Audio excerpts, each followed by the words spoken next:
Hey! Wait.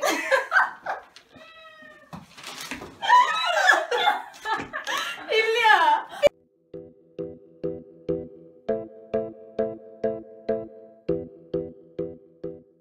Hi guys, welcome back to my YouTube channel. My name is Hilya Iikuyu, and if it is your first time stopping by, then you are most definitely welcome to stay. If you're not yet subscribed to my channel, I don't know what you're doing with your life. I really don't. But anyways, today I'm back with another video and I am joined by a special guest. Introduce yourself, girl. Hi guys, my name is Bianca. Thank you for having me, Hilya. Is that it? Yeah. Okay. Anyways, today's video is a how to apply to South African universities and how to get funding for studying in South Africa. I asked people on my social media if they wanted this video, and a lot of people asked me to do this video. That is why I am doing it today, and obviously Bianca is here to help me out. So what we're going to be talking about is the requirements, different South African universities, where you can get funding, and all the nitty-gritty things of applying to South African universities. If you like the video, please give it a thumbs up and comment down below what you think of the video. And yeah, let's get into the video. Awesome. Okay guys, the first thing that you should know before you even decide on applying to study in South Africa is firstly know what you actually want to study. This will give you a guide on which faculties you should approach in terms of should you go look at the commerce faculty prospectus, science faculty perspective, doesn't matter. So know firstly what you want to study. Yeah, and I also think that's important because when you're at university, you are tested so much and you need to love what you're doing. So you actually need to know what you want to study, because where you're tested and you want to quit and you want to give up, so you need to have love for what you're doing. So yeah. And even if you don't know what you want to study, have at least two options that you know this is my passion. I wouldn't mind doing either or, and then that gives you a guide on what to apply on. And unfortunately for South African universities, if you want to study anything in health sciences, be it become a doctor, unfortunately you can't apply to South Africa. Yeah, because Namibia has its own medical school and they would much rather give their medical spots to their own local students. So once you know what you want to study, from there is know where you want to apply to.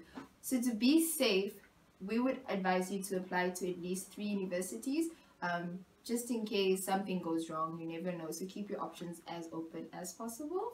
Once you know, okay, I know what I want to study, this is where I want to study, that's when you know, find out when does the faculty open, when do the application open and close, what are your requirements for the application, what is the amount that you have to pay for the application. This entire process, read through the prospectus, know it, because the universities are not going to tell you this information. So you have to do the due diligence to find out. Yeah. So the second thing we'll be talking about is what you actually need to get in. So the requirements, like Bianca said, it's very important to look at the prospectuses because they do give you a guideline of what the universities actually want from you.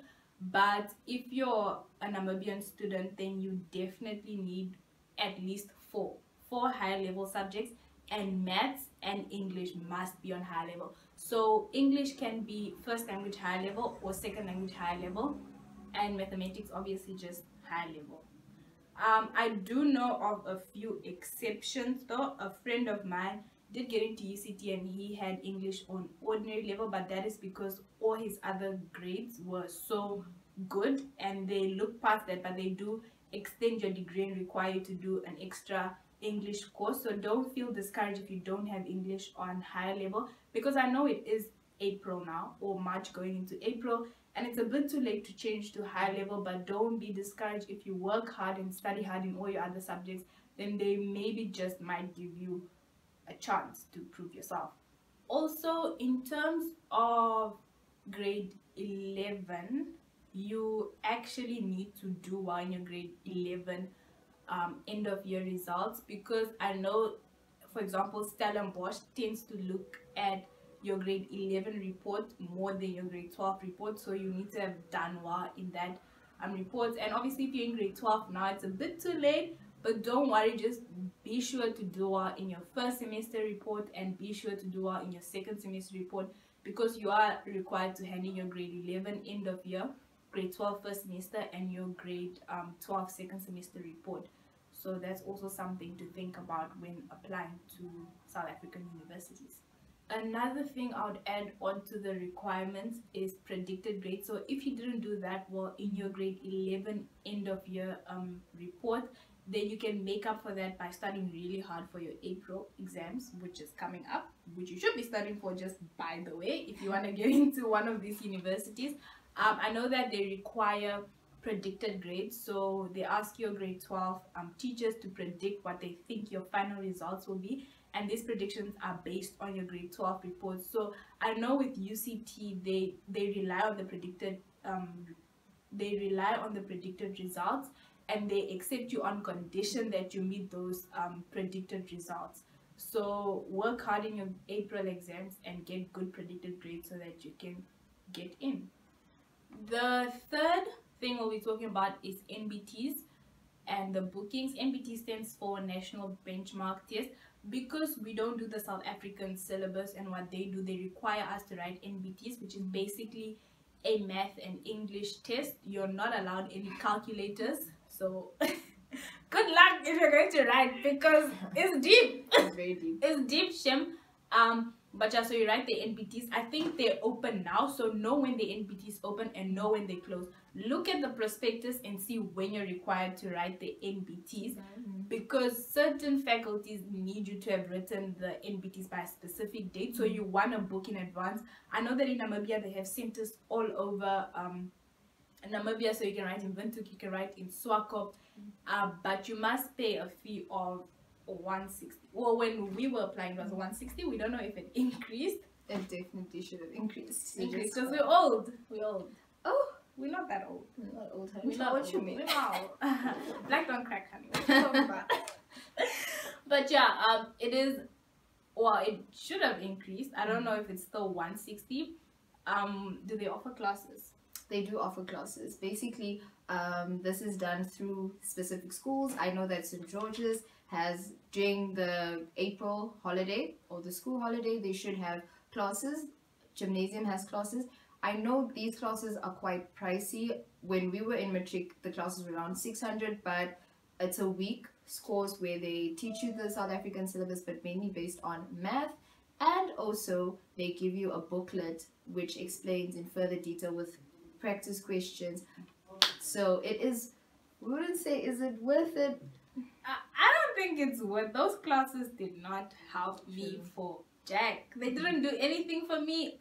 Because you're in there, you're without a calculator, you're looking at things you've never ever done, and obviously they set it on the level that their South African students learn it at, and we don't know the things. So I found myself guessing, but I was okay. For most of it you'll be okay, but for some of it it's a wrap. Yeah. And it's really not the end of the world if you do bad in them. Based on how you do on the MBTs, you'll be told whether you have to rewrite it or whether you don't. I don't think I did great either, but hey, here I am. So it's not the end of the world. It's worth, if you feel more comfortable getting and paying the fee. So definitely look into MBTs. It's very important. Yeah. And just the English part of the test, because it is a math and English part. So they test English and then they do math literacy and then actual math. So the English, don't disregard that when studying, because even the English questions are a bit tricky. The way they word the stuff, it's not, I don't think the level of English that they teach at is where we are at. So you will have a hard time sort of answering the questions. So just make sure that you go online. I know that they have past papers on their website. So look into those, look at how they arrived at those answers. You know, broaden your horizons and increase your probability of getting in. So now that you know of the requirements, how to get in, we're going to look into the funding aspect of the video, the money. Because South African universities are not cheap at all. Nothing. They're not. They're up there. If you wonder why students protest, it's justified. It's justified because the prices are quite a bit ridiculous.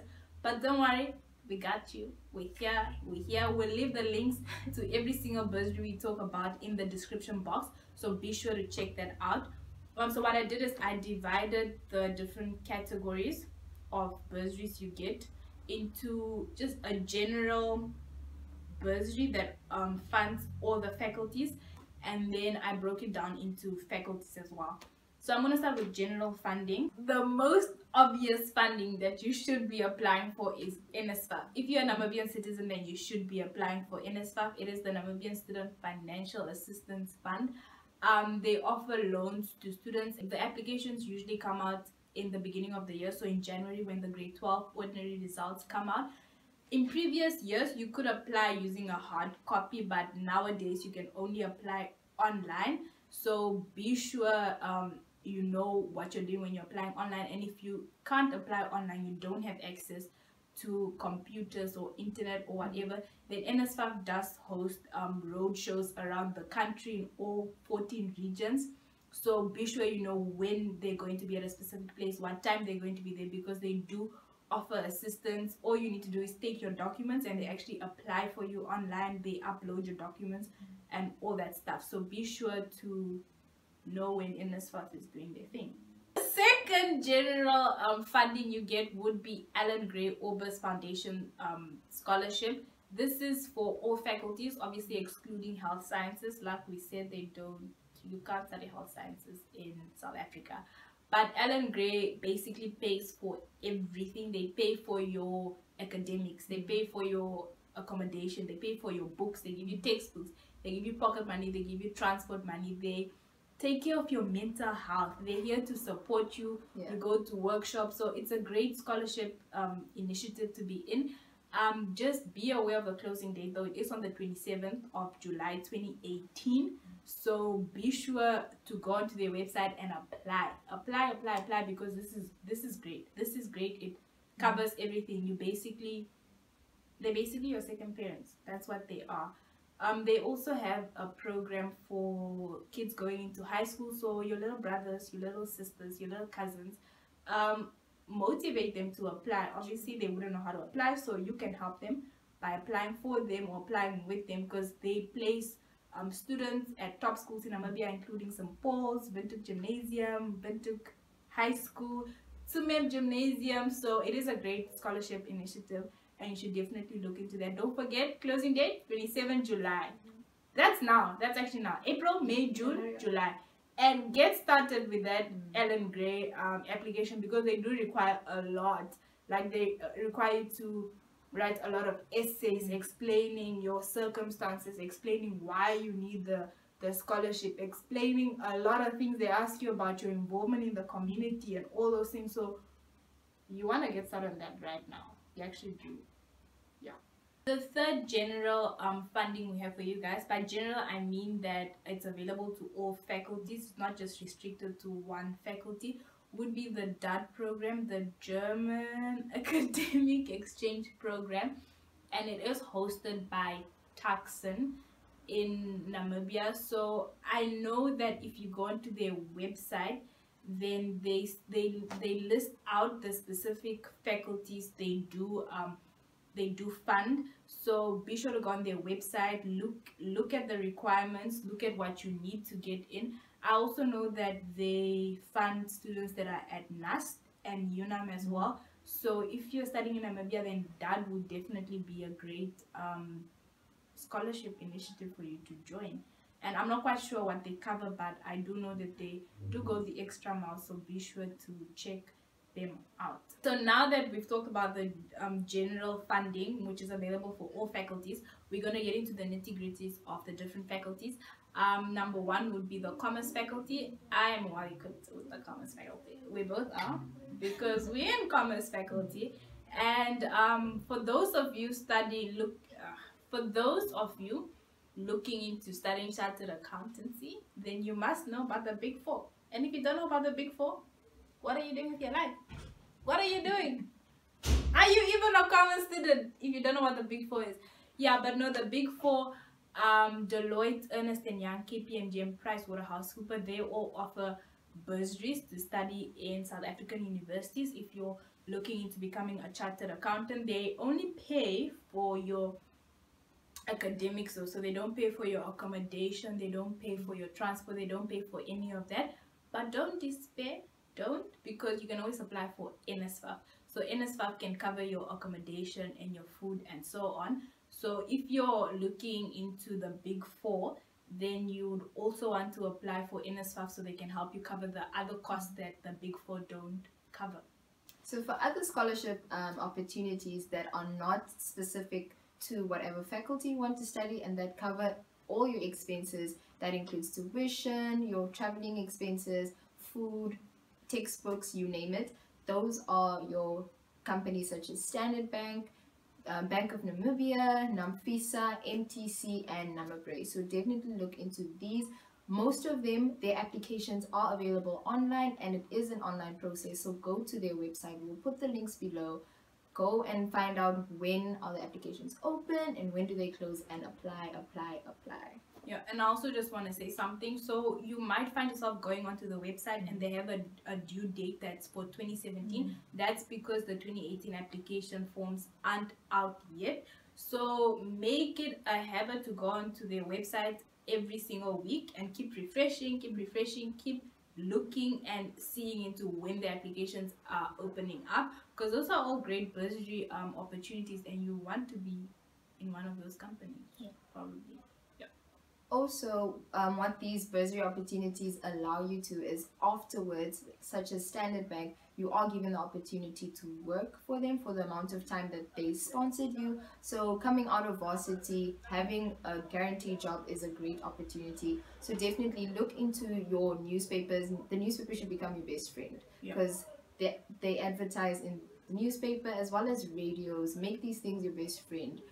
Be informed. Don't sit back and just think that these things are going to come to you, because they're not. Yeah, and I also forgot to mention that with the big four, you, even if you sort of can afford university, like you would want to get into getting a bursary with one of them, or even just signing a contract with one of them, because coming straight out of university, you want to be able to secure a job. You want to know that I'm going to work for this firm and I'm not going to be unemployed, because becoming a CA, you need to do articles. So you need these companies. You actually need them, and it's better if you're already a part of them, so you don't need to apply and you're not left out. Because coming out of university, they already have their students. They're not gonna have space for you, so you want to apply. You want to actually. Other commerce faculty scholarships that are there would also be FNB, BDO Namibia. I didn't know about them until I was looking into making the video, but they have applications open, and it looks like they have them open all year round, because you go onto their website and you fill in a little questionnaire, and they personally send you the application form after you're done doing that. And then also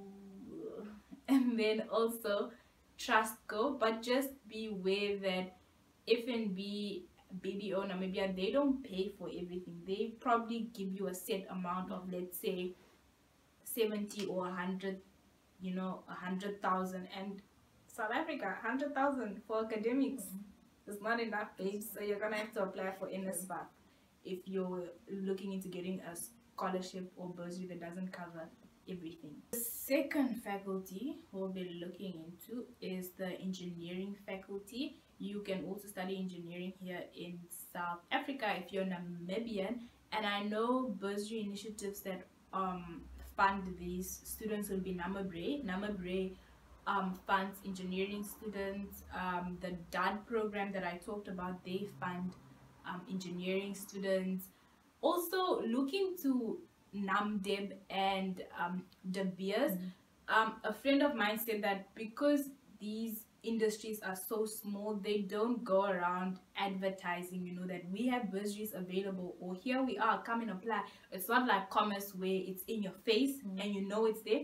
So with these type of courses, you actually need to take the initiative and go to the actual company and ask, do you have scholarships available for next year, or do you have funding available? Don't be afraid. You need to take control of your own life. Some of these things aren't gonna fall on your lap. You actually need to go to Namdeb, go to De Beers, go to all these mining companies, because probability of them needing an engineer in 4 or 5 years is quite high, and you could secure your funding right there and then. So just be aware that you actually also need to sometimes take initiative for your own learning, your own life, and you need to go out and get what you want, because I also forgot to mention that NamPower also funds engineering students. I think they also fund commerce students as well. But NamPower does pay for everything, so they pay for your accommodation, transport, academics, all of that stuff. And if you're not successful there, then you can also try the Petrol Fund Namibia. They lean towards master students and postgrad students more. So look into that if you're a postgrad student looking for funding in South Africa, because they also offer great help to students. The third faculty we'll be going into is the environmental and geographical science. That type of field, that, you know, those type of studies, you know, those science people. Science. The science. I hated science in school, guys. Yo, I did physics in school, and it was just a lot. It was a lot. But yeah, we got you, girl. We got you, boy. We do. You can look into, I actually don't know the names of by heart, so I'm gonna read the names, just like, excuse me, but the Environmental Investment Fund of Namibia. So you can go onto their website. I will leave it in the link down below, so you can go to their website and look at the requirements they need. So if you're a master student or postgrad student, you could look into that. And then another one is also the National Commission on Research and Science Technology. They also fund students that are looking into going into those science subjects. those ones. The special kids, you guys can go there. The fourth faculty we'll be looking at is geology. I don't know if that's a faculty or if it falls under science. I think it falls under science. But yeah, so a friend of mine said that you can look on you can look into Ministry of Mines and Energy, so they offer funding for students, but you need to personally email them yourself and ask about the different opportunities that they have. And then also the Petrol Fund that I was talking about, go onto their website and look at their requirements, obviously, and do the things, babes. Do the things that need to be done so you can get yourself an education. After all the funding and all that jazz and all that stuff, let me just recommend something. Apply everywhere. Apply everywhere, guys. You want to keep your options open. Bursary applications, these things are free. You don't pay. You don't pay for them. You don't do any of that. All you need to do is go to the website and apply. So apply. Even if you have your mind set onto one specific company, don't just apply to that company. Apply everywhere, because then you have the option of accepting and rejecting offers made to you. So don't just limit yourself to one. The world is your oyster. Do the things. And most of the time, when you're applying, what your requirements to apply, such as your report or your proof of your parents' income and whatever information you do need, most of these companies require the same information. So it's not like you are doing more than is required. So definitely do take the step and keep your options open and apply. So now that you've applied and you've been accepted, now it's the most daunting thing, the process of actually getting to South Africa. The visa process. Firstly, can we quickly come for the South African Commission? Why is it so difficult? Like, we even use the South African rand in Namibia, but it's so difficult. Don't they know that Namibian students come? They're always so angry. Like, why are you always so mad? Like, why are you always so mad, lady? Like, and it's always ladies, and why they're always mad? Like, I just, you know, no, this needs to be addressed, actually. Like, they need to really get their act together. There's so many Namibian students that study in South Africa. The process should be easier than it is. Yeah. With that said, the process is really not an easy process. It's long. It's unnecessary. So definitely, even though you don't have an acceptance letter, go to the South African Embassy, which is in Klein Windhoek, and go get the forms, just so that you familiarize yourself with what you need, what documents you need, because you need medical reports, you need radiography reports, you need police clearances, which if you don't have connections, it takes about, or in the past it used to take a few months, so but now I think it's 2 weeks. But just to be safe, go a month or two before, because that thing is valid for 2 years. So if you get it in Jan and you're applying for a visa in December, your police clearance is still gonna be valid. So rather get it earlier and sooner than most. And remember that anything to do with visa applications at the South African Embassy, it's only conducted on Thursdays from 8:30 to 12. So just make sure you go on the correct date. And they close. And they don't care. They close. They close, and they're like, come back next week. It's not even come back the next day. It's come back next week. So yeah. So if you're in grade 12, please avoid applying for your visa the year that you need to start varsity, because it's stress that you don't want to put on yourself, and also the process can take long for getting your visa, so just get it. And also, one of the things that for me was a setback in applying for my visa was accommodation. So even though you don't have your application process sorted out, try looking for accommodation. If you didn't apply for residence, try finding other forms of accommodation that are affordable. Go online. These things are really available online. Yeah, and I just want to add that with UCT, because you do need proof of accommodation. So with UCT, what they do is they will conditionally accept you, as I said, on condition that you meet your predicted grade. So what you can do when applying for your visa is ask the International Academic Office or whatever, IAPO, ask them to give you a letter saying that they have accepted you and they will help you. They will help you look for accommodation, and that letter alone is enough to count as your proof of accommodation. So if you're looking at starting at UCT, then you can use that. With other universities, I'm not quite sure, but you could probably go into their website and look at the international offices and look at what services they offer their students. So yeah. Also, guys, it is costly, hey? This application process is costly. When we were applying, it was 420 Namibian dollars. Obviously, it's probably increased by now. And things that they need you to do, you need to do medical funny weird things and reports, and obviously if you don't have medical insurance, and those things cost a lot of money. So look into saving up for your visa if you know that you're gonna have a hard time doing all those required things. And that's why it's important to start so early, so that you prepare your parents, your guardians, whoever is going to help you, or even yourself, to make sure that when the time comes for you to apply for your visa, you have all the documents that you need necessary, as well as the money ready. Yeah. For the last part, the most important actually, if you're really interested, is what we're going to talk about. We realize that making a video, we can't go into extensive detail, and we want to actively be able to help schools that are not as fortunate as the schools that we matriculated at, to get this information actively handed to them. So what we will be doing, myself along with Hilya and other friends of ours, is that we'll be physically going to certain schools. So if you have any schools that you know do higher level, or that you would, even your personal school that you would want us to go to talk more in more detail about the application process, please comment below. We'll be going to schools all over Windhoek as a starter, to just go and tell them personally how to apply and to help them as best we can, because we want to make the process easier for you. Yeah. So yeah, like she said, we will be going around to different schools in Namibia, in Windhoek specifically, and comment down below schools that you think need help. Comment down below your own personal school, and yeah, that's it, right? And we'll be coming to you.